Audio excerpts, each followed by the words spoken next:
Hi guys, it's Jacob from Stringbuzz here, stringbuzzworld.org being a music journalism site, links are in the description down below. And we have a brand new song review for you today, and it's by Sohn and his latest track, Hard Liquor. I'm going to refer to the original article as I usually do for these videos, so I hope you enjoy. So Sohn is a musician who is emerging onto people's radars as we speak. It's been nearly 3 years since his last release, Tremors, in the album department, and luckily we are getting another album this year.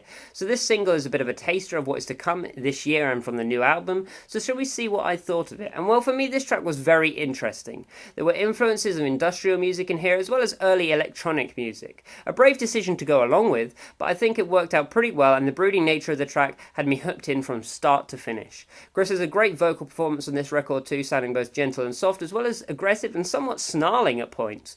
Production wise the song is pretty good. Our low end is covered by a jittery bass which sounds both impactful and wholesome. The drums are largely industrial but ring across the mix very well, and the vocals sound largely raw throughout.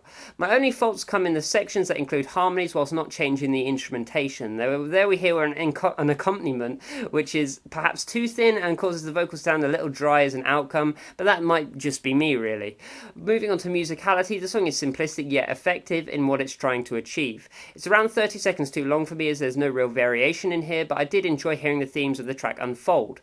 Like I mentioned earlier, I felt Chris had a great showing on the single and showcased some real pipes during the harmonic sections. For me, the song was pretty much perfect up until the end of that second chorus, where I felt a little bit deflated because he didn't really go into anything else and instead stuck with what has already been established. I felt the hook and melodies in this track were great, and the lyrics were also harrowing and yet somewhat ambiguous as well. So personal in a sense, but still we're basically adding the parts together. So all in all, a solid track that is definitely worth a listen. I would have liked to have heard a proper bridge or a variant section, but I'm not too bothered that we didn't really get one. So I gave this a G rating of 7 out of 10, which I know is quite high, and especially high for this channel as well as the site, but I just see some potential from this song and it might sound better on an album around it, so I'm going into this one with a bit of optimism really, and coming out of this one with even more optimism. So if you like this video then please leave a like, subscribe to see more, and I'll see you around next time. Bye bye.